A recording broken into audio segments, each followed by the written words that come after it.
What is up, people? We are back with week 2 of the Red Zone Room podcast. We got me, 440 Sports. We got Michael from the Tailgate podcast. What's going up? Not a whole lot. Just being overwhelmed with a ton of schoolwork, but it's football and football takes priority over everything else in the world. So I'm hyped. Hyped to talk about some NFL. Only a few weeks left of the regular season. So let's make the most of it. Sad to think there's only 3 more games this year, but we got this week. We're going to go through our divisional round recap of each game, kind of in-depth breakdown, and then we'll get into our AFC and NFC Championship predictions. Plenty of explaining to do there, I'm sure. Let's start it off with the Bills 17, Ravens 3. What are your thoughts from this game? Um, I mean, personally, I really didn't think that this was going to be that close of a game. I mean, I had the Bills win this one. I'm not gonna lie. I just look, Lamar Jackson, I'm not gonna call that game where he won against the Titans a fluke, because it wasn't a fluke. He obviously came back in that. But I think a lot of that was because the Titans offense really wasn't doing anything the entire day. It was just the Ravens just lost the field position, so the Titans were getting a lot of short fields. And then, the tide changed and Lamar was able to actually string some offense together. But overall, I mean, this game was Josh Allen did not have a great game. This defense and it's not even that great of a defense either. They just outperformed Lamar. And it just goes more to my point that this Ravens team is not going to be able to be a contender unless they have a receiver that can play outside the numbers. They just don't. They don't have a good elite receiver on this team. And they're not going to get past the divisionals until they do. Yeah, I mean that whole 0-2 Lamar in the playoff stuff, like it kind of just became a meme, kind of became a joke because Mhm. Lamar's a good quarterback, but I always thought, like I picked them over the Titans because I'm like it's different here, but I always said I can see them beating the Titans, but I really don't see them getting further than that. I did pick them last week. Um, but I mean, they were getting all this hype, dark horse Super Bowl team. I just never saw that. Um, I don't know. I don't know if they definitely need a receiver. They definitely need some new scheme, some new play calling. I don't know if Greg Roman needs to go. They just need a whole new plan, a whole new setup, because what they did not work very well. They put up 3 points against not an average defense, probably a above average defense, but they shut them down. They knew what to do. They knew what they were going to do. And really, their defense did great. Held the Bills' offense to 10 points. Mhm. Then that pick six from Lamar really sealed the game there. And then obviously Lamar getting hurt, but after that pick six, I was like, all the momentum with the Buffalo. I don't think especially what I've been saying is the Ravens coming back. I don't know about that. Yeah, and honestly, I think that's really what separates a Super Bowl contender from an early round exit. That honestly, that pick six, that interception deep in the red zone, that's what separates it. That's what separates a 10-10 tied game with the potential chance to go out and just win the whole thing. And then obviously losing 17-3, and then Lamar getting out in the next drive and everything spirals out of control. That's why I think the Bills are in the next round. Honestly, I think the Bills are just the overall better team. I think Josh Allen is ready for this. He learned from last year in that. And honestly, it was an embarrassing loss in the wild card to Deshaun Watson and that comeback that Deshaun Watson led. So for him to be able to bounce back from that, put up a solid game against a tough Indianapolis defense, and then do what he has to do in order to beat a solid defense above solid defense in the Ravens to go to the AFC Championship and hopefully maybe punch his ticket to the Super Bowl. I think that's what separates a Super Bowl contender from a early round exit. Yeah, that's what I was saying with the Colts about like coming back with Lamar for the Ravens. Everyone's like, okay, coming back. If you get down, the Ravens are screwed. That's how I thought about the Colts. I mean, obviously they're a run heavy team, and this whole Rivers thing. I'm just like, if we get down, like, and this is the playoff thing. Like, we can be an 11-5 team. We can be a good team. We can maybe sneak a W in the playoffs, maybe. But when we really need Rivers to lead us from behind or something like that, I just never saw that happening. But yeah, Josh Allen. I mean, I was really impressed with the Ravens defense in both playoff games. They were really good. Hmm. But obviously, Josh Allen playing, I think the Colts and the Ravens probably could classify as both being top five, top six defenses. And now he's going to play the Chiefs, who obviously aren't bad, but they're not nearly as good as the Colts and the Ravens defense was. I expected this Bills Ravens to be high scoring because I didn't think the Ravens would be able to stop Josh Allen, and I definitely didn't think the Bills defense were going to be able to stop the run from the Ravens. So that was wrong. But this one, I'm confident that this Bills Chiefs should be high scoring because it's like barely above average defenses versus two of the three best offenses in the league. This is going to be a shootout, in my opinion. Completely agree. And honestly, I am one of those people that thinks like you're not gonna be able to make it far in the playoffs if you don't have a run game. But I mean, I got proven wrong in that regard. But I will say the Chiefs' run game has been getting better. I mean, Darrell Williams had 78 rushing yards last week, 123 total rushing yards for the Chiefs. Their run game was not, you know, non-existent. They actually got something going. That's why I think that the Bills really need to get something going because like can Josh Allen go out there, throw the ball 45 times to win? I think he can, but I wouldn't bet on it. That's like I remember a few weeks ago we saw the Steelers and Browns game, right? And Ben Roethlisberger threw the ball 68 times, and you're like, there aren't a whole lot of quarterbacks in the NFL that are going to be able to throw the ball 68 times and still win. And I think it's something similar with Josh Allen. I know that he's probably a top 3 quarterback in the NFL right now, but he's still a young guy, and he still hasn't been this far in the playoffs ever. So I don't know. I don't know if I trust Josh Allen throwing the ball 45 times, and if he does, or even 50 times, and if he does, if this team wins the game. I think they need to have some sort of run game, and whether it's Devin Singletary or Zach Moss, something needs to get going because you're not going to beat this Chiefs team with just Josh Allen. I stand by that. Yeah, I mean, I keep hearing all this and that about the Bills not having a run game, which, by the way, the Chiefs don't really have a very good run game either, in my opinion. But the, I mean, it just keeps coming up. They don't have a run game. They can't do this. They can't do that. Their last 12 games, they have lost. Um, I'm forgetting that stat. Just saw it.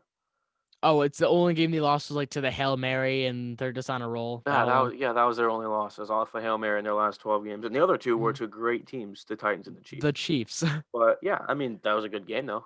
Yeah, of course. I don't know. I don't really understand. I do understand that like just being a straight up pass team is different. It's like it makes you second think it. But I don't see a reason to doubt them right now because they've been pulling it off every time, the last 2 weeks especially. So I think the Bills are perfectly I don't capable. know. Like, I just think last week, let's say, hypothetically, let's say Lamar Jackson throws the touchdown, doesn't throw a pick. That game is tied up at 10-10. I can't say definitively, seeing how that run game was going, it was bad. They couldn't get anything going. And for the record, Josh Allen threw for 200 yards and a touchdown, 23 on 37. It wasn't that great. He wasn't having a phenomenal game. I can't sit here and tell you for 100% sure that the Bills would have won that game because I think when it comes to a point, if Josh Allen isn't having a good game, you need to have something to rely on. That's why, like for the Packers, it's rare Aaron Rodgers doesn't have a good game. But if he's not playing that well for a drive or two, you can turn to Aaron Jones, Jamal Williams, AJ Dillon, something like that. The Bills don't have that. They don't have that luxury. And for a team like the Chiefs, you don't need that. Patrick Mahomes can get you out of those holes. Patrick Mahomes is good enough to get you to get out of his own funk. I can't say that in his first in his second playoff appearance, really, in his second playoffs, this deep in the playoffs, he's never been here before. I can't say that Josh Allen can get himself out of a hole in the playoffs. In the regular season, sure. But then again, the Saints could have done it in the regular season, and look what happened. Look what happened in the playoffs. I mean, I feel like it's all hypothetical stuff. I guess we'll see. I personally like Josh Allen, love him, trust I him. do too. I think he's a He's a top three clutch. quarterback. He showed plenty of clutch moments in the regular season. I don't know. There's no reason for me to doubt him in the playoffs just because he hasn't been there. It's no But that's where I disagree. I feel like in the playoffs, there's a difference. There's a big difference between playing in the playoffs and playing in the regular season. I think we've seen that with a lot of quarterbacks. And I know probably gonna get hate for this, but I know he just retired and he deserves all the respect in the world, but Drew Brees sucked in the playoffs. Besides that one Super Bowl run, Drew Brees was not good in the playoffs. You can talk about the chokes all you want, but just look at like the last like 15 years where he's been in the playoffs. He's had one Super Bowl run, one. Like he hasn't been that great. His overall stats, completion percentage wise, are not very good in the playoffs. I understand his defenses have been subpar, but I'm talking about his offensive stats, yards per game, completion percentage, QBR, touchdown to interception ratio. They've been bad. They have not been good. And I think it's just because quarterbacks are different in the playoffs. And Josh Allen, through 2 weeks, hasn't done anything spectacular. He's thrown for 200 yards and a touchdown on one game. And then I got to spot check what he did versus the Colts, but it wasn't that great. I guess we'll see. All right. All right. I don't really have an argument for that. Just it's my preference, just my opinion, I guess. I don't know. That's fair. That's fair. Of course, that freaking Breeze Super Bowl is against the Colts, though. Damn. Don't even get me started on that. We are so much I better won't. than them. I won't. Okay, let's get into the other AFC game. The Chiefs beat the Browns 22-17, which was actually a great game. What are your thoughts on that? Yeah, it was an awesome game, and honestly, you could very much see the Browns in this game. You really can. If that isn't a touchback and he holds on to the ball fully, and that momentum is really changing in Cleveland's direction, and Patrick Mahomes gets knocked out of the game, I think we're talking about Cleveland facing off against Buffalo in the AFC Championship. But we're not. We're talking about Kansas City, and this is entirely dependent if Patrick Mahomes plays. But I've seen on like ESPN and stuff people saying how, oh, the Chiefs can still win with Chad Henne. No, they can't. No, Chad Henne's not going to lead this team to an AFC championship. Like, no, it's not going to happen. So if he's out, I'm taking the Bills by 100. If he is playing, though, it's tough not to pick the Chiefs. I will say Browns, and we'll get into that in a second, though. But Browns Chiefs, I thought it was a great game. You can't win if you don't have a good defense, and the Chiefs put up a bunch of yards on that Browns defense and tired them out. I don't know. I will say people are saying Baker Mayfield had this fantastic game and Josh Allen had a bad game. Like I've been saying, well, they had extremely like this same exact stat line, except Baker Mayfield threw a pick. So no, I don't think Baker Mayfield is ready for this just yet. I think they need a better defense, and he just needs more years. But yeah, that's really it. Yeah, I mean that the Browns D was just terrible. I mean, the score doesn't really show it because they kind of held a great offense to 22, but Mahomes got hurt, and if you watch the game, they were just. I mean, they let Chad Henne scramble for almost a first down for 14 yards. Just overall, the defense. I know they're a little bit injured. No, Olivia Vernon lost Grant Delpit and Greedy Williams before the year. If they do get a defense, though, on this offseason, they could be dangerous next year because they will be getting Delpit and Greedy Williams back. And I'm not sure exactly what their cap situation is, but I thought it was in the positive category. If they can work on that defense, I want to say I would trade Odell. Not because he's bad, he's great. Odell would be great on another team, in my opinion. But, I mean, they just made a pretty good run without him. I think it's pretty obvious that they don't really need him. They don't really need to be paying him. So I think trade him for some defensive pieces. They could be dangerous next year. Um, I but think it all yeah, depends on if you have to pay Baker Mayfield a lot of money, and that's going to be entirely dependent on how he does this next season. But I mean, there's these things in the NFL. If you invest in a quarterback like the Rams did with Jared Goff, then you're not going to be able to pay a whole lot of other positions. So when a lot of your rookie contracts start to wind up, a lot of those guys that overperformed on good contracts start to wind up. You're relying on your above average quarterback, I guess a good quarterback. That's what I'll put Baker Mayfield in the category of. And if he's making a lot of money, you can't pay like Jack Conklin, who they signed for a lot of money over the offseason. You can't pay Austin Hooper. You can't pay Jarvis Landry. You can't pay Nick Chubb. Like you're if you're doing that, you're gonna have to rely on Baker Mayfield, just like the Chiefs eventually are gonna have to rely on Patrick Mahomes, but you can because it's Patrick Mahomes. So we'll have to see what happens when that uh part of paying Baker comes up, but we'll see. yeah. I mean, we'll see. Well, that'll be something we can get into in a few weeks. But it'll be interesting to see what they do with Chubb because we all know what happens when you pay running backs. Although he's Yep. amazing, they got a great O line. They got Kareem Hunt though. That'll be interesting. But yeah, I don't know. When I was watching that first beginning of the Chiefs Browns game, all I could think of, I mean, the first few offensive Chiefs drives, I was like, wow. I mean, this is gonna be a blowout. Like Hmm. this team is the best team in the league. I mean, it didn't end up that way, but yeah, I mean, that's really all the thoughts I had. I was really rooting for the Browns, really proud of what they did. It was a great run, Yeah, but I agree. came up short. Shock the world. Yep. All right, let's get into the NFC side. Um, Started off with the Packers 32, Rams 18. Whew. I mean, if the Packers are hanging up 32 on the best offense and the best defense in the NFL, like, I really don't know what else to say. They had a fantastic game. They really did. They got a lot of other people working in this game. It wasn't just Devonta Adams, although Adams had a bad game for Devonta Adams, but overall he had a pretty solid game.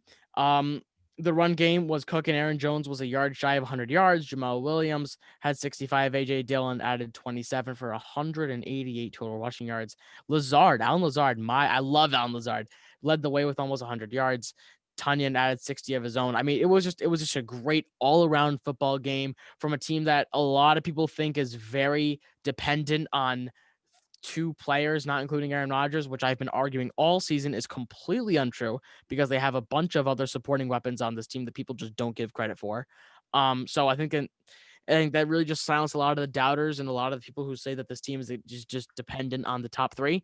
So it was a great game, silenced a great defense. They belong in the NFC Championship, 100%. Yeah, I mean, that was my thoughts watching this. Like, because kind of beforehand, I'm not a Packers hater, but I didn't believe in them as much as other people did.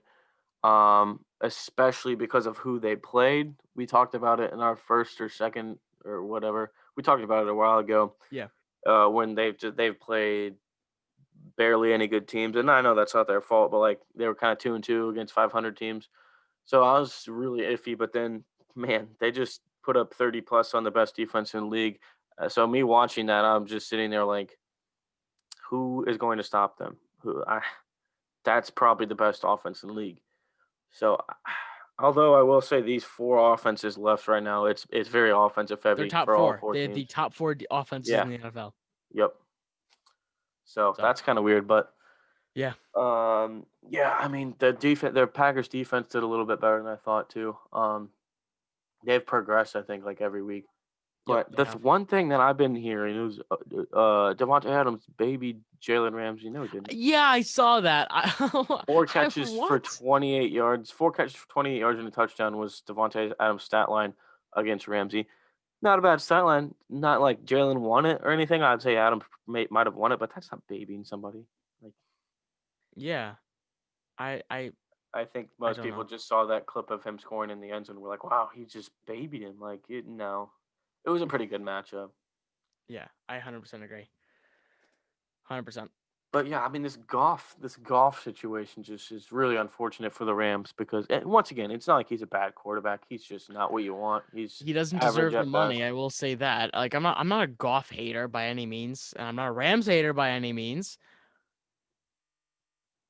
The Rams are locked into a subpar quarterback, and I'll stand by that. Like Hmm. Goff reminds me a lot like Matt Ryan in the sense where he can be very inefficient at times and he'll put up a lot of yards. I think he's just another run of the mill quarterback. I really do. I don't understand the money for him personally. And like, what else are you gonna blame? Honestly, Hmm. they have a great offensive line, the number one defense in the NFL, a great wide receiver duo, great up and coming run game. Cam Akers looks like a franchise running back. Malcolm Brown and Darrell Henderson are great complementary pieces. A top five head coach in the NFL. You could argue he's like the number two coach in the NFL, number three head coach in the NFL. What is there to blame? Honestly, like there's nothing on this team that's like a glaring hole. Like, oh yeah, they got to fill this. Honestly, maybe quarterback. That's it. Exactly. I think that Jared Goff is the number one culprit for why this team can't get any further and why this team wildly underperformed last year, going 8-8, and why this team has had many moments this season where they just shit themselves. Like they just, and I think it was because of Goff. I mean, this team, when the team is running well, the pressure's taken off of Goff and they don't have to do anything. But when the pressure is put on Jared Goff to make good throws, he can't. Jared Goff rarely ever comes through when he needs to. Yeah, I mean, my whole outlook on that was like I've never thought he was better than average, and like he went through that bad stretch with the Jets game and all that. They had a little bad stretch. Everyone's like just going at him, saying, "Oh, he should be gone next year." And like my whole thought process during that time was like yeah, like he's an average quarterback, but like I never thought it was a priority to get rid of him or anything because people do forget they got to a Super Bowl with him. Yeah. But then I was talking about this with one of my friends, and they were like, "Yeah, don't you think Goff is the biggest problem on that team?" And I was like, "Yeah, but like they got to a Super Bowl," and he's like, "Well, what else do they need?" And I'm like, Yeah, Mitch Trubisky went "Nothing." 12-4. Because they got Jalen Ramsey, Darius Williams at DB. They're good at linebacker. They're good at safety with John Johnson. They're good at Oh, you one got to plus add in Troy front Hill. He's seven. a great defensive Yeah, back too. exactly.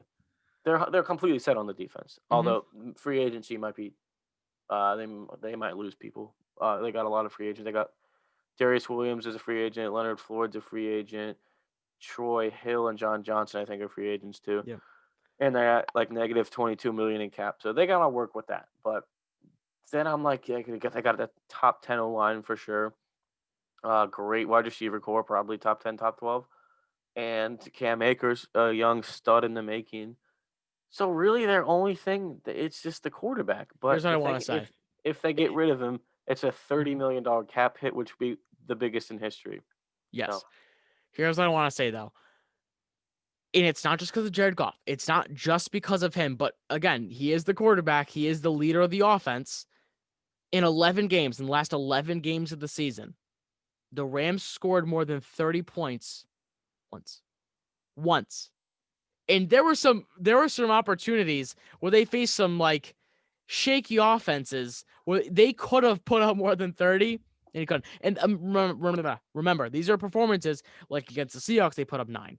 Cardinals, they put up 18.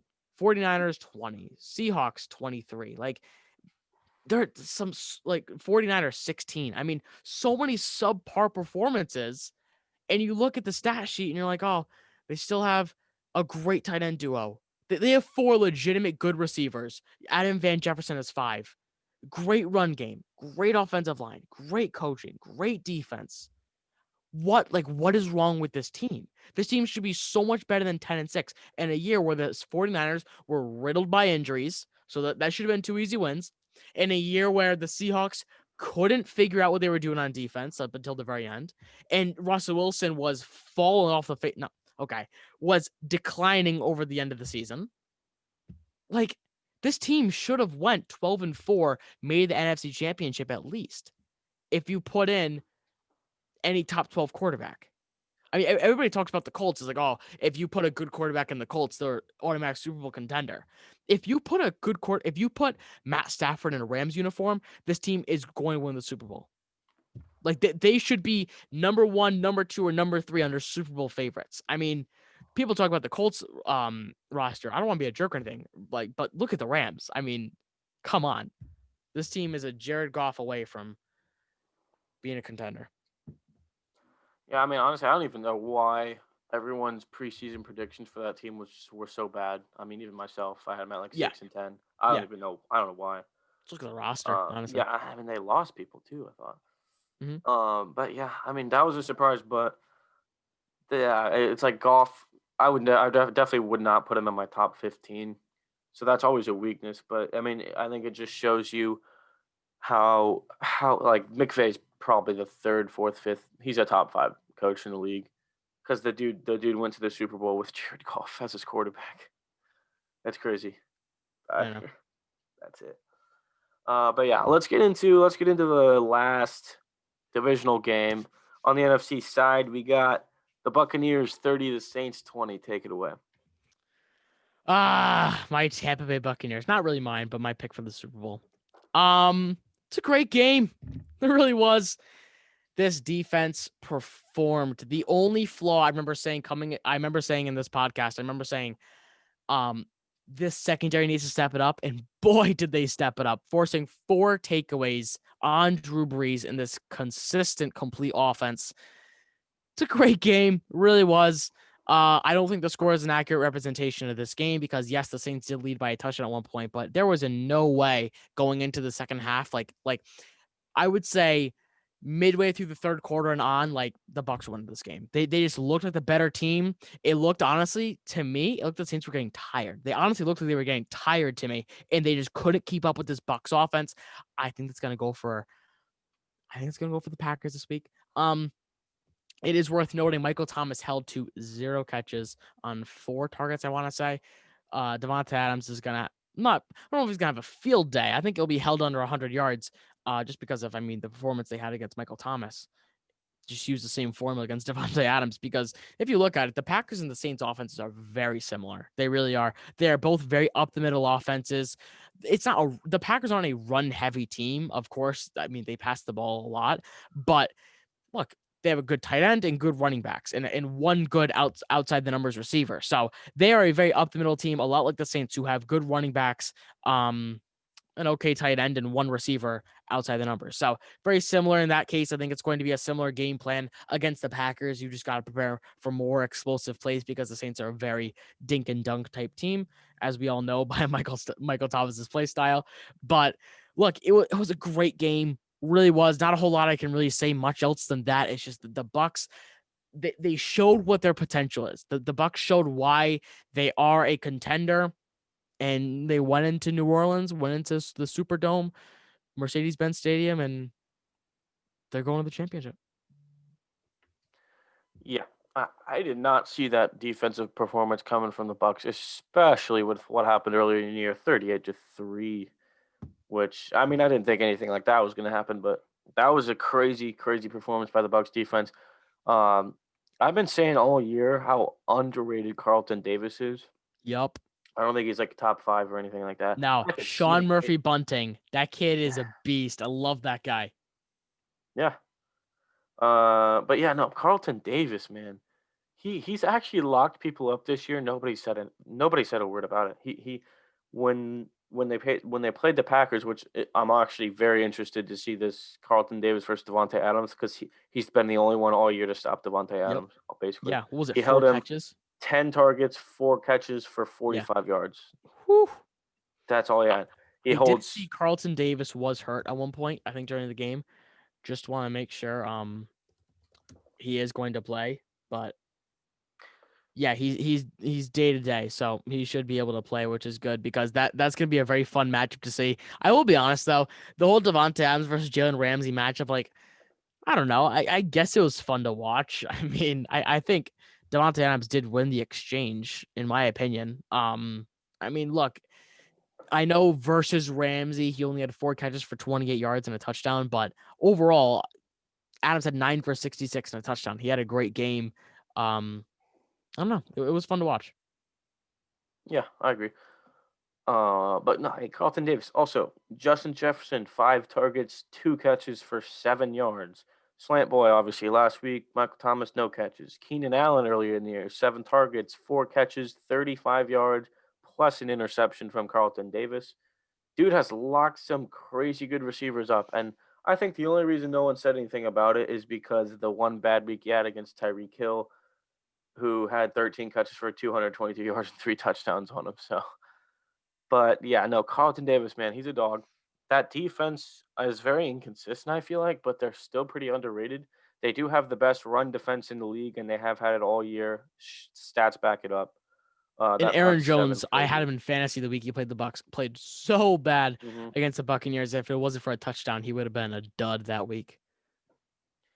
Yeah. So I mean, I don't know. I think it's very possible they just stop this run and Aaron Rodgers has to do it himself. But I don't know. Yeah. We'll It's we'll, also we'll get worth into that. noting, I will say, before I move on, I will say 7 of the 20 points that the Saints had did come on a trick play.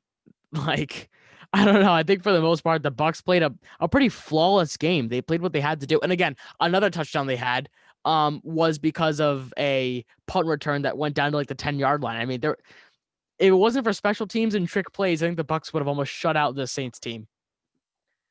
Yeah, because I mean, I think we all know Breeze was pretty bad in that game. But, like, I've never heard really anybody talk about just that Saints offense in general was not good at all in that game. Hmm. Like they didn't do much at all. Yeah. Um, yeah. What else? I just forgot what I was gonna say. Oh yeah, that trick play that the Saints ran. Did you see that the Bears ran it against them the Yeah. week Yeah. before? Yeah. Yeah. That Yeah. Javon Wims drop. That's where they got the play. Yeah. That's pretty funny. Yeah. That's what I do. But I'm ready to get into the AFC Championship prediction side. Let's go. Start off with the Chiefs and the Bills. Go ahead. Look, if Patrick Mahomes plays, I don't see this Bills team having enough to take them down. I will say I didn't buy into the whole teams who are week 17 rest and 1 week bye, they usually play bad. Like I wasn't like, oh yeah, that's why I'm picking the Browns, but I did put some stock into it, I guess. But look, proved him wrong. This team, I don't think the 22 points is an accurate representation. One, because he did get knocked down the third quarter, and two, because this team was just, I mean, the Browns didn't have an answer. I remember at one point the Chiefs ran 20 plays and had 11 first downs. Like that's crazy. This team was playing fantastic. The Bills defense, like you said earlier, has been playing solid. I just don't think it's going to be enough for the Chiefs. I think the Chiefs will get the better of the Bills like they did earlier in the season. Again, if Patrick Mahomes plays. So I'll do the Chiefs in this one. My score prediction, I'll say 31-28. That's what I'll say. Yeah, like I said earlier, I really do expect this to be a shootout, but at the same, maybe not a shootout, but a pretty high scoring game. I think this could also be. It's just one of those games where it's either going to be very high scoring or very low scoring. I think because who knows? I mean, we didn't expect the Bills defense to hold anything, and they kept the Ravens to 3. Maybe they hold the Chiefs to lower than we think. I don't know. It could be. Who knows? That'd be funny if Yeah. it was low scoring, but yeah. I mean, because I'm a huge Bills guy. I've been rooting for the Bills, but like we said, just when the Chiefs came out just firing, like my instant thought, I'm like, no, there's no way that they don't at least make it to the Super Bowl with this offense. It's insane. Defense has been underrated all year. I remember at one point in the year, I put the Chiefs at like my ninth or 10th best defense, it was really earlier in the year, and everyone was going crazy. I was like, they're not. They're at least top 50. Like they're not a bad defense. They're Yeah, really I will underrated. say they were definitely a little bit overhyped coming into this. The defense was coming into the season. I don't think they lived up to that because people were claiming this team was going to be like a top 7 defense, and obviously they just weren't. I think they finished like 14th or something, which again isn't bad. It's like you said earlier, it's above average, but I don't know. I do think if you were to pick a liability on this team, it would be the defense. If you were to pick anything, either that or the run game. Yeah, that's another thing I was saying. The Bills' run game thing. I mean, is the Chiefs really that much better than the Bills? No, it isn't. But like I said earlier, I think you can rely on Patrick Mahomes to get you out of like Yeah. funks. I don't know if you can rely on Josh Allen yet in the playoffs. In the regular season, that proved me wrong. Well, not proved me wrong, but it of course he can. We saw in the regular season they won like 30 straight games, but I don't. Again, like I said earlier, this is the exact reason why I chose the Bucks for as long as I have. It's because the playoffs are different from the regular season, and until people realize that, they're gonna have a tough time, and they're gonna be picking the Ravens to win the freaking Super Bowl. Like that. That's why. That's for the people who pick the Ravens to win the Super Bowl. Those are the exact people who can't differentiate the regular season from the playoffs. Plain and simple. That's the exact reason. Because it's different. It's a different environment. It's like I don't know. That's why the Saints just don't play well every year because Drew Brees doesn't play well in the playoffs. That's why Tom Brady is in the NFC Championship because he can play well in the playoffs. And like it is a complete quarterback sport in the playoffs. It really is. I know it's a team sport. I get that, but things are just different. They just are. They really are. Yeah, I mean, I guess what I'm getting from this is we know what Mahomes is capable of. We know he's perfectly capable of doing that. Very clutch quarterback, very playoff caliber quarterback, and I guess Josh Allen is the question mark. I mean, like I'm saying, I trust him. I got no reason to doubt him, but it is up in the air. I guess is what we're kind of getting at. Hmm. And that's why people are taking the Chiefs. I mean, I'm hearing a lot of people like, "Oh, the Bills are going to get clapped, or the Bills have no No, chance." they won't. They got a chance. Trust me, they Of got a course, chance. especially with a banged up Patrick Mahomes. Yeah, they have a chance. Yeah, true that. Which, by the way, that play, I was super confused because I was like, they kept showing the replay. I'm like, where did he hit his head? Yeah, So I'm I like, know, how did he because get a then they said it's a concussion? pinched nerve, Yeah, like, something in his neck, which I don't made know. sense because they rolled his neck really awkward Yeah, there. and then no one is saying it was a dirty hit, which I don't understand, because to me, that was a very dirty hit, but You that thought got that was a no. dirty hit? That was I not thought it dirty. was. I I thought it didn't think it was. was. That I was a gotta watch it over. Hold on. I gotta yeah, watch it you over, but do. I thought it was a dirty hit. Not at all. Not at all. That was a very football play. It wasn't dirty at all. Was it? No. There's Mac Wilson. Mac Wilson's mom, or no, was it Mahomes' mom came out and was like, "That was so dirty." And then Mac Wilson was like, "Dude, like I'm sorry. Like I trust me, I didn't mean that." And Mahomes was like, "Dude, you're good." Because like, Really? yeah, yeah, it was not dirty at Oh all. yeah. Oh yeah, I'm watching it right now. Yeah, that was not dirty.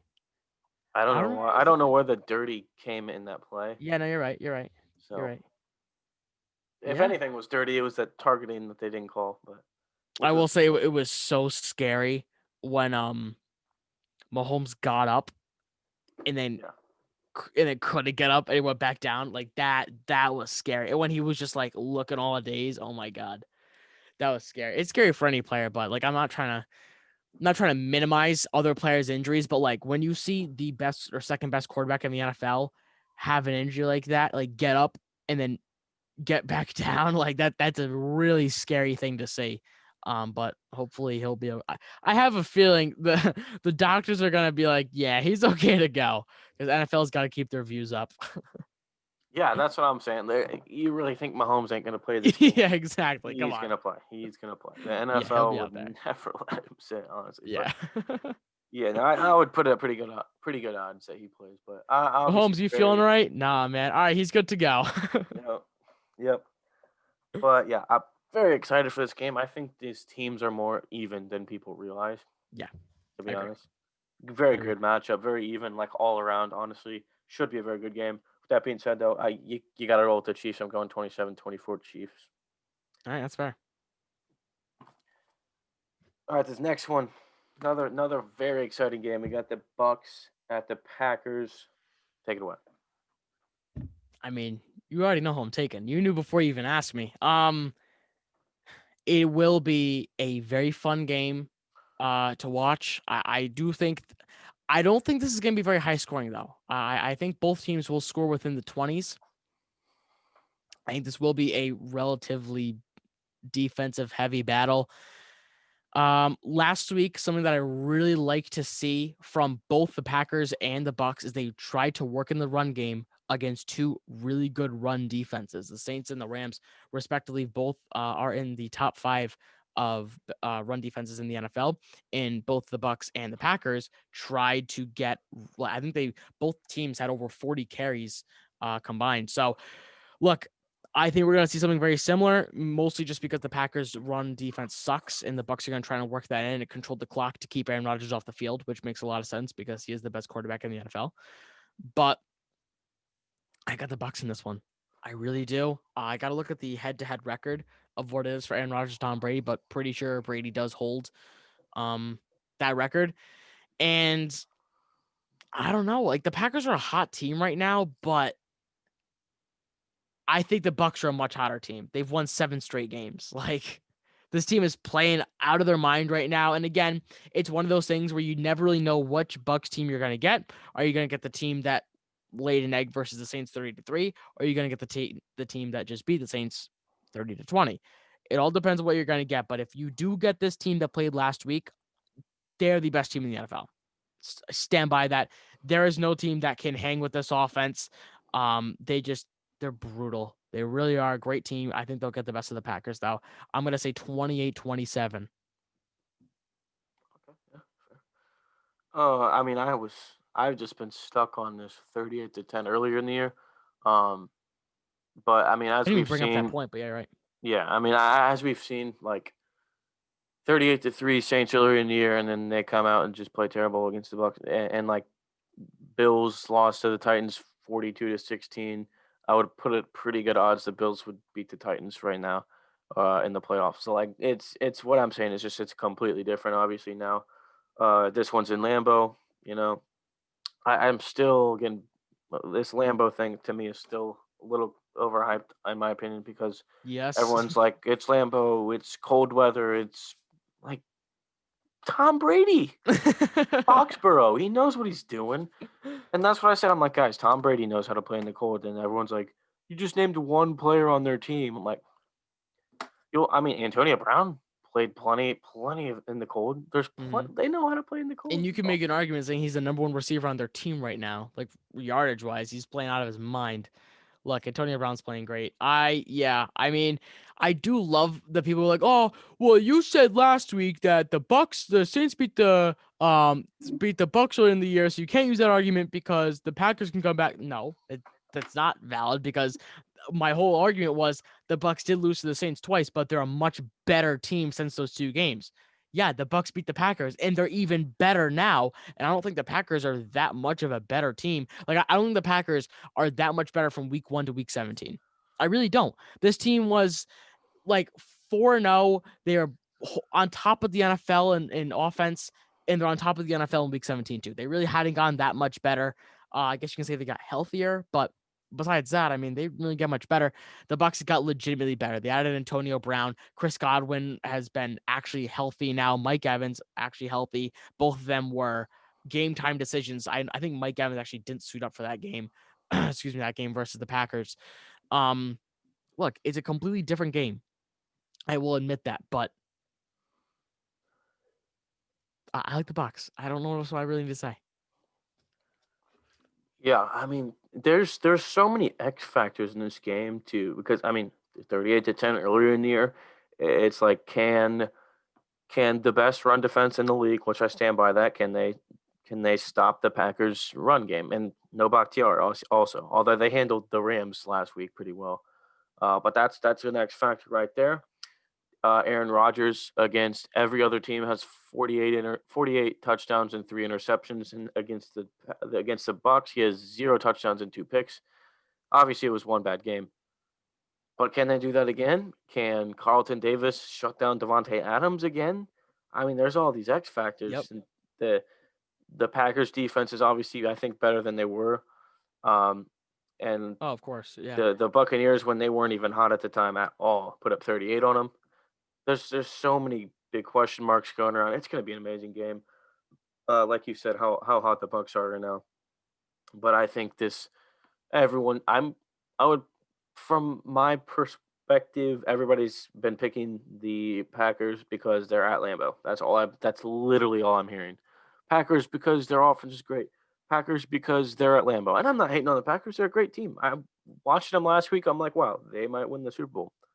But no one has given the Bucks any credit. They're going to be fine playing in Lambeau and whatever the heck the weather is.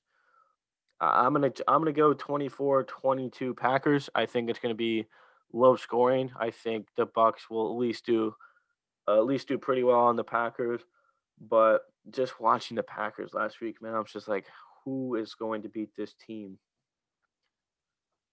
I feel like what people don't understand about cold weather is cold weather only affects the quarterback. It doesn't affect the players. It's like when you're rushing a quarterback, you don't rush them any different whether you're playing in Miami or Minnesota. You rush them the same way, right? But when you're throwing a ball in Miami compared to Minnesota, the ball travels differently. There's different humidity, different density. There's all these different things, all these different variables that change from cold weather to warm weather. It only affects the quarterback. It doesn't even affect the receivers. Whether the ball is accurate or not, that's what the receivers all care about. That's why, like, oh, well, it's a full team. Yeah, but the only thing the cold weather affects is Tom Brady, and that's where he played for 20 straight years, 24 straight years if you count Michigan. So I think they'll be fine. I got the Bucks in this one. They're rolling 28-27. Yeah, I mean, like last week I made some bold picks. I wanted to do it again this week, and I feel boring picking the 2-1 seeds, the two favorites, but that's just I can't pick against them right now. I feel Mhm. like they're rolling. I think they're both going to win. So I got the Chiefs versus the Packers in the Super Bowl, and you got the Bucks versus the Chiefs in the Super Bowl. But I actually have a few more questions. Some takes that have been going on lately. Let's hear it. Two parts with Baker Mayfield. One, is he top 10? No. I think no. I think no, but I think he's closer than people give him credit for. I think I would put him between 11 and 13. I would definitely be able to name 10 better than him though. I'd put him at the tail end of 13. I'm gonna put him at like 13 or 14. That's where I'd put him. I think he's got plenty of potential to climb up there. Of course he does. He's But in yeah, his no, third year. not I yet. think he does too. And this is the first offseason where he doesn't have a new coach coming in. So yeah, I 100% think that he does have the ability to get better for sure. But as of right now, no, he's not. So That's what I'll say with that. this I agree. I agree. This comparison with Kirk Cousins, who would you take? Baker I'd or still Kirk? take Kirk Cousins. I still would. I think Cousins is the more consistent quarterback. And he just has better overall numbers. He has better numbers throwing under pressure. Actually, it's funny. Fanalize, Fanalize would even take Kirk Cousins over Baker Mayfield, which I think speaks everything because he's a big believer in Baker. So, yeah, I don't know. There's really not a whole lot I can really say about that though. I would take Baker over. I'd be sorry, Kirk over Baker. This is one of those debates for me where I just can't even I just can't decide. They're very similar quarterbacks. They Oh, very benefit off similar. of play action. Both go hot and cold. Both get too much hate. They're so identical. Hmm. Um, but I think I made a post on this in like week 8, week 9, week 10, and I was like, I took Kirk and I was like, it's close. It's closer than people think, but I think Baker has just closing that gap more and more and more. And I think Yeah. I don't know if I'm like obviously if I'm going to start a franchise, I'm going to go Baker because he's younger Of and course. it's because it's that close. Um, but I mean, this is just one of those things. I don't know what to choose there, man. Yeah. Just flip a coin. If I had to, I might go Baker. That's fair. Like honestly, it's still preference. But honestly, with those two, it's really just But preference. they both had very underrated years. Well, Yeah, they I did. guess Baker kind of got recognition for his, but Yeah, Kirk did Baker got not. recognition, but Kirk did not. Kirk definitely had an underrated year. You can Terrible make an start, argument for him. Yeah, yeah. You can but make an argument for him being top 12. I'd say. mhm, yeah. Okay. Let's get into this Kittle Kelce. I got dibs on first. Go for it, my guy. Kittle is still better than Kelce, guys. Yup. That's a hot take. Nowadays, it wasn't hot at all last year. It was probably favored last year, or at least a good debate. And now people don't think it's a debate, and that's just stupid to me. You gotta go. Let's go situation wise first. Kelce, by far the most pass heavy offense out there. Well, Yep. maybe besides the Bills, but extremely pass heavy. 49ers, even when they're healthy, when they're not healthy, whatever, run heavy. Run heavy. Yes, they pass the ball, but not nearly as much as the Chiefs do. Not even close. Next, we got blocking. Obviously, Kittle's a better blocker. Definitely Not way even better run close. blocker. Yeah, not even close. Not that Kelsey's a bad blocker, but Kittle's just insane at blocking. Yards after catch, Kittle by a mile. By a mile. Kittle, oh my God. His yards after catch Hmm. are ridiculous. He break 48 tackles a play. But then people just want to use this. So, like Kelsey's been over 1,000 yards. Oh, well, I'm not even done with situation. Quarterback. You got the best. I'll take Garoppolo. Yeah, I mean, Garoppolo has never been top 15 ever to me. Probably not even top 20 in my opinion. I've never had him that high on my list. I've never I don't believed in like him. So Garoppolo. he's not. I would not put him as a top 20 quarterback. When he played this year, he was suffering with Mullins and Beathard and whoever the heck else you want to say. Has had terrible quarterback play, and he still broke the yards record last year with Jimmy G for the majority of the time. And he did it in 14 games. People don't Yeah, recognize that. He did it in 14. He didn't even play the full 16. yeah. It's like it shows how ridiculous recency bias is. It's like last year Kittle is the breaks the yards record. Everyone's like Kittle's better, and this year Kelsey does it. And everyone's like, oh, it's not even close anymore. It's Kelsey. Do it. And I will Just say it. discredit what he did last year. He played Yep. 4 games this year. He played Yep. 4 games, and one of them with Nick Mullins, 15 catches for 183 yards and a touchdown. And nobody even gives it a thought. No one thinks of it because they're just Yeah. going off of him playing 4 games this year. Just because he played 4 games this year, now the debate's not even close. And it is a close debate, but it's still George Kittle. And people act like here's what I've taken away from this argument. People are comparing George Kittle and Travis Kelce as if they're wide receivers. They're just comparing the receiver Yes. numbers. and it's not. It is a tight end. They're supposed to block too. They're supposed to be able to do stuff after the catch. And Travis Kelce is a glorified wide receiver. That is all he is. He doesn't block well. He really doesn't. He's not awful, but again, they're a pass heavy team. He's arguably the first option. I would still say that Travis Kelce, when you're looking at it from a defensive perspective, if I'm a defense, I'm trying to shut down Tyreek Hill over Travis Kelce. So he's honestly the second option. So defenses are keying on Tyreek Hill. He still gets more targets per game than George Kittle does. He only has 3.5 more yards per game than George Kittle does in his entire career compared to George Kittle's entire career. And he still has a much better quarterback in a pass heavy offense. Like you said earlier. I think George, no, he's not much better, but I think George Kittle is the better tight end. And it's the same people who say that Derrick Henry is the best running back in the NFL over Christian McCaffrey. It's the same exact people. It's the same people who say, oh, well, look what Derrick Henry did last year. Okay. Christian McCaffrey didn't have that opportunity. People forget Christian McCaffrey was a 1,000-yard receiver as a running back. And he also ran for 1,000 yards too. Christian McCaffrey is a beast. He's one of the only running backs I would actually pay money to in the NFL. Like, Christian McCaffrey, still the best running back in the NFL. George Kittle, still the best tight end in the NFL. I don't know. That's just my take. I'm getting so many thoughts in my head right now. I'm just trying to write them down because you just gave me so much to go off of. Yeah. So that's a blocking thing, which, by the way, like that never. People are always like, "Oh, discredit that," because they're like, "Oh, it doesn't count for fantasy. It's just these fantasy kids." But I mean, it's like sure, you want to say, okay, take blocking out of it. Yeah, Kittle's a better blocker, but Kelce's better at route running. It's like we could do the same thing with, like, I don't know, Adams and Hopkins. You could say Adams is a better route runner, but Hopkins has better hands. It's just there's more to it than just that.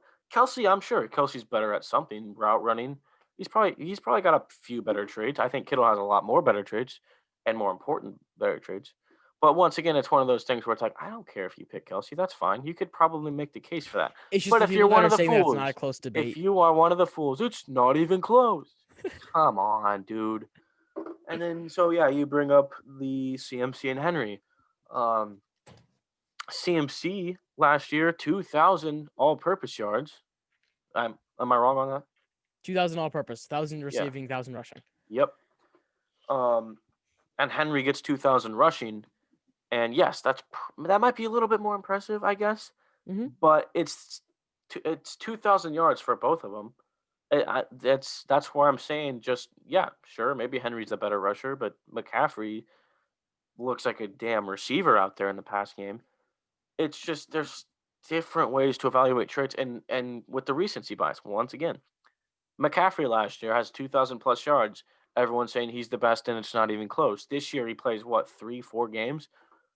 Derrick Henry has 2,000 rushing yards. Oh, it's Derrick Henry, and it's not even close. Let's just forget about the guy that had 2,000 plus all-purpose yards last year and played Last 3 or year, 4 Christian games. McCaffrey had 1,400 rushing yards and 1,005 receiving yards.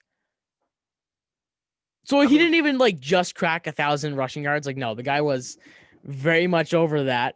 He had 1,000 receiving yards. He averaged trying to look. He averaged 150 yards a game. Yeah, I don't understand why people just can't remember.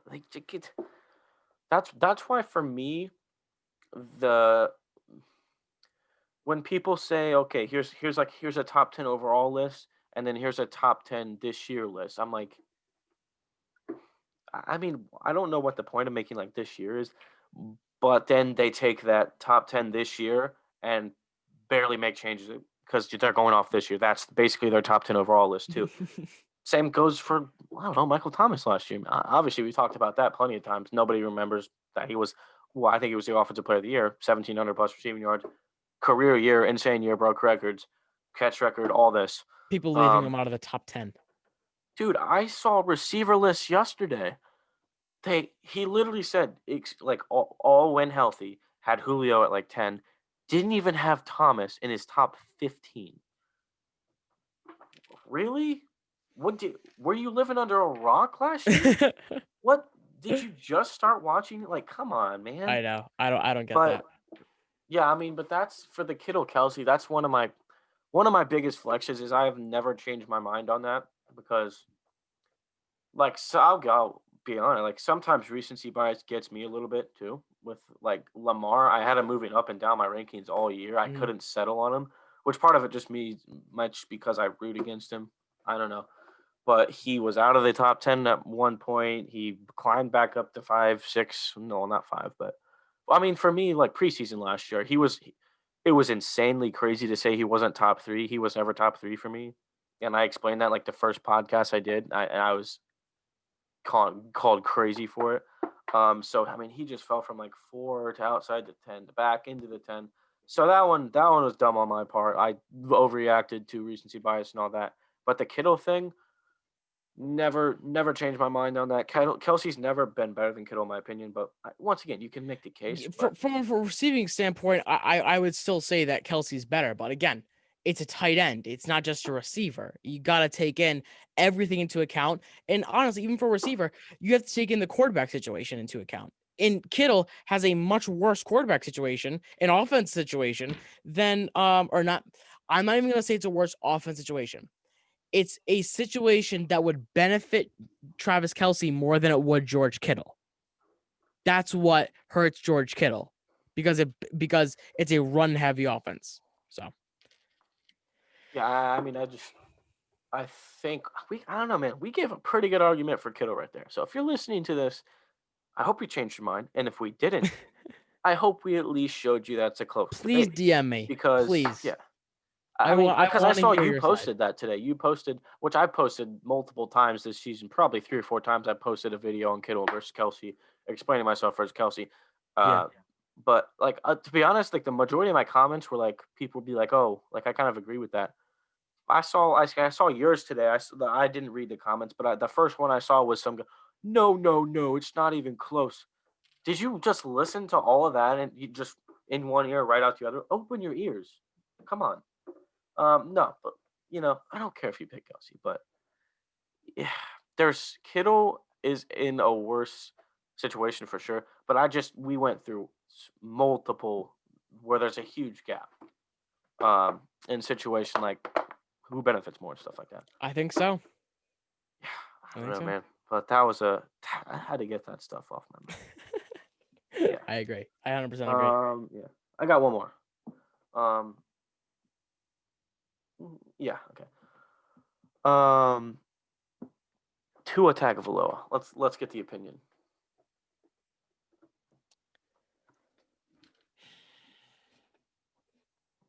He went 7-3 as a starter. He was efficient. He was a rookie. He played one game where he had Gesicki, Gaskin, and Devontae Parker all together. He went over 300 yards.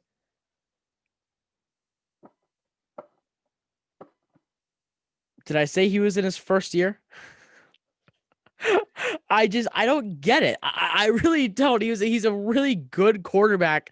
And for some people, for some reason, people are just ready to give up on him and spend the third pick of the entire draft on a new quarterback. It makes no sense to me at all. None. I'm completely beyond me. People think that now because he's not Justin Herbert in a pass heavy offense with a bad defense and he has to throw the ball all the time to great receivers that he's just not good enough. I don't get it. He's a very efficient quarterback. Sure, were his numbers the best? No, they weren't, but they didn't have to be the best because he still went 7-3 and were without his best receivers for much of his season. So hold on to Tua. And if you don't think they should, then I don't know what you're talking about. Yeah, I mean, I can understand both sides, but the Tua haters. Oh, caught the mic. The Tua haters have gone too far. They don't. I think it's one of those things where they don't have their ears open. Um, but listen, I can understand if you're not a believer in Tua. He didn't show you much. He didn't show you much this year.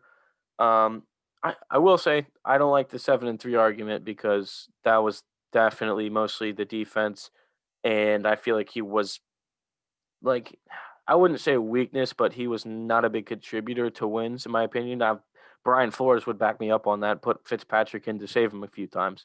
Which, by the way, I think he handled that quarter. I think he's a great coach. I don't think he'll be coach of the year because he didn't make the playoffs. But I do think he handled that quarterback situation pretty bad. I think they should have kept Fitzpatrick in until he lost 2 in a row. I mean, there was no reason to take him out. He was There was none. he was It was like top a five in 3-game win streak multiple. too. I don't have the exact stat. He was top five in multiple stats at the time. Having a great year. He was fifth in quarterback rating. I'm pretty sure he was top five in passing yards. I'm not sure what else. And honestly, I have respect for a lot of players in the NFL, but honestly, I don't think I have respect for any player more than Ryan Fitzpatrick. The way he handled that, the way he handled being benched for a rookie when he was Mhm. having that great of a year at the age of 39, like he handled that like a champ. He Yeah. really did. So much respect for that guy. He puts the team first, and you know what? And when he was asked to come in and make big plays, he did. And I just so much respect for Fitzpatrick. So Fitz, if you're listening right now, dude, so much respect to you. Yeah. I mean, that's the one thing. Like when I'm hearing people argue for Tua, like I'm all for it. I don't like the record part to use because obviously, like I've been harping on that. The That's team's fine. down. Again, Yeah. it is a No, but defensive yeah. heavy team. I agree. I agree.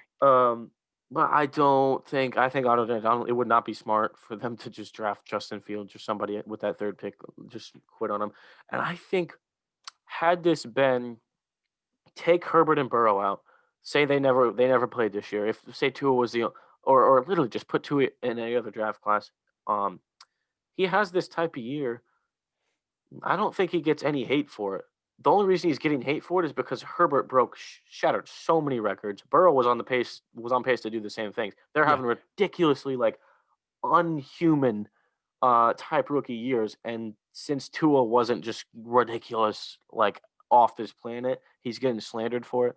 Now I will say his yards per attempt obviously were terrible. He didn't push the ball down the field at all, and that's not gonna win you many games. I mean I want to that's bring up one stat line: 316 yards, 2 touchdowns, 1 pick, 6 carries, 24 yards, and a touchdown. Kansas City Chiefs. Put up Tua. 27 against Kansas City, almost won that game. Yeah, I think The a guy more can win. And I know it's the defense. I get that. But the guy can win. He can. He's a great quarterback. Just like let him have healthy receivers. Give him a year. I Honestly. think he Gaskin can. on IR. Gasicki missed 4 weeks with Tua. Devontae Parker, I don't think was healthy for one game this entire season. He missed multiple games. If you don't give a quarterback players to throw the ball to, how do you expect him to play well? I can ask Brian Flores if Tua is a winner. What happened in the Raiders game? He's like, no, give me Fitzpatrick here. He can win it. He can win it. No, but yeah, I understand the weapons thing He beat because New England. Couldn't do that forever. Beat Arizona in a shootout. Beat the Chargers in a shootout. here's what I was going to say. I feel like the Rams game is more of a is more what I saw for the Dolphins because all year, to be honest, everyone was calling the Dolphins underrated, and then they started getting more respect, and they were seen as this great, good playoff team. At a certain point, I thought they became overhyped, and I definitely thought they were the eighth best team in the AFC outside of those 7 playoff teams. But I thought they were overhyped because I believed in their defense. They're probably top 5, top 6 in my opinion. That defense was, but I never believed in the offense. I mean, once again, I don't want to say weakness, but I didn't think that offense was good enough to do much in the playoffs. But yeah, like you said with the Tua, um, yeah, not having weapons is that's people want to say, oh, Tua didn't have weapons, and then they're like, or they want to say Fitzpatrick didn't have weapons either, and he was so much better. I'm like, because he's had like what 12 to 15 years in this league. He knows how to handle that. Tua was a rookie with no weapons in the professional football league. So for me, Do you see the Jags taking Devontae Smith? first overall, They won't do that, right? no, Do you see the Jets taking Devontae Smith? no, No. So Devontae Smith is on the board at 3, and the yeah, Dolphins yeah. take him. Oh, they should take him. That's my opinion. If they do, and Devontae Smith, let's say just theoretically, is the same caliber of player as Justin Jefferson, and he performs like him, and then you have Devontae Parker, Mike Gesicki, and Myles Gaskin for fully healthy for 16 games, and Tua starts for 16 games, I think Tua is a top 10 quarterback. Ooh, that's pretty hot. That's hot. That's hot. But yeah, Just give the guy his receivers. here's the thing. I'll say, yeah, I agree. Um, I think his floor, Tua's floor to me is Jared Goff, Yes, I was going to say the same exact thing. I think Jared Goff is his floor. and his ceiling, I'm gonna say Baker Mayfield. You think Baker is his ceiling? Yes, because I'm saying Baker right now or Baker potential? Well, what would you define Baker potential as? As a top 10 quarterback, like you said earlier. Yeah. So I would say his ceiling is Ryan Tannehill, okay, who I think is a better version of Baker Mayfield. okay, that's fair. It's not crazy. I Come thought you were on, gonna be like, Baker, I thought you really? were gonna be like Josh Allen or somebody. No. But yeah, Patrick no, but Mahomes. I mean, Tua Tagavailoa is Patrick Mahomes 2.0. it's just the Tua haters. I never listened to them because they're like, hey, he's a bust. He's not going to be good. We've seen people put up. Josh Allen had probably worse numbers than that his rookie and sophomore year. He was not good. Josh Allen threw for 52% completion percentage in his rookie year. Yeah, I'm and not people saying. were calling for his job too. And then what they did, they got I him was Stephon too. Diggs. He was not a top 20 quarterback last They year. got him Stephon Diggs, and look at him now. Mm-hmm. So what I'm saying, don't even get Tua Stephon Diggs. Fine, get him Devontae Smith. Get Tua healthy receivers, healthy run game, and he's a top 10 quarterback. Yeah, I mean, and I'm not saying he's gonna be top 3 do you mean because I don't think he's a talent. I don't think he's as talented as Josh Allen is. Why I'm not saying he's top 3 or top 5. So I'm saying he's top 10. Yeah, I mean, I kind of see him as well. Never mind, but yeah, you don't mean top 10 next year, like in just like future wise, because I mean, I don't see him making a I'm second saying year if climb. Devontae Smith has a Justin Jefferson-esque year and Devontae Parker plays 16 games because we know how good he is when he plays 16, and Mike Gesicki plays 16, Myles Gaskin plays 16, I think he's a top 10 quarterback. Give him a healthy offense. I mean, at week 17, I know the defense played awful, but Tua still threw for 361 yards and a touchdown. Week 17. Threw for 300 against the Chiefs. Yeah, I mean, I think Beat the Rams. He's perfectly capable. He's perfectly capable, and he's shown it multiple times that he can be a good quarterback. And for the record, look, was he playing his best ball versus the Raiders? No, but he was 17 for 22. Like, the guy had a 77% completion percentage. He wasn't playing a bad game, and he still got pulled. That's what I'm saying. He's just got to. It just he's got to move the ball downfield. Yeah, it reminded me of a little kind of a this season's Drew Brees, just thinking whatever. Yep. Agreed. But that once again, that's you could get a new scheme, a new offensive playbook, or just simply you're going to get a whole. People forget there was no offseason this year, which by the way makes it more insane to me. Makes it even more insane how well Herbert and Burrow did. Yep, that's insane to me. Agreed. But having your first full offseason with a great coaching staff and Brian Flores, I think they can fix it. He'll have all offseason to work on pushing the ball down the field. We know he's accurate. He may not have the most talented arm, all this stuff. He doesn't need it for the offense. Yeah. I mean, Burrow's kind of the same way to me. Yeah, he looks so much like Burrow to me. He does. Burrow here's the difference. They gave Burrow the playbook. They gave Burrow everything. He's like, all right, here you go. Run with it. Burrow had healthy receivers for the most part. Burrow could go out there and do whatever he wanted. Tua, we all know, was constrained to like a quarter of the playbook, didn't have healthy receivers. So yeah, he couldn't do everything with the ball. Burrow could, because the Bengals were like, we got nothing to lose. Why not? Which was idiotic because they should have bunched him for a little while, or at least benched him until they got Penei Sewell. I don't know. Yeah, I mean, I don't know. it's That's all I got. yeah. I mean, I was gonna say just IQ and accuracy is what Breeze was good at, and I'm not comparing Tua to Drew Brees career wise or anything like that. I'm just eh, we've gone over it.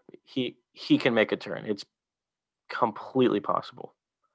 So Yep. I don't understand this busts thing, this get a new quarterback thing, this keep Ryan Fitzpatrick, get trade Tua thing. The only reason they should trade Tua is if they're getting Deshaun Watson, which I'm on board with which that.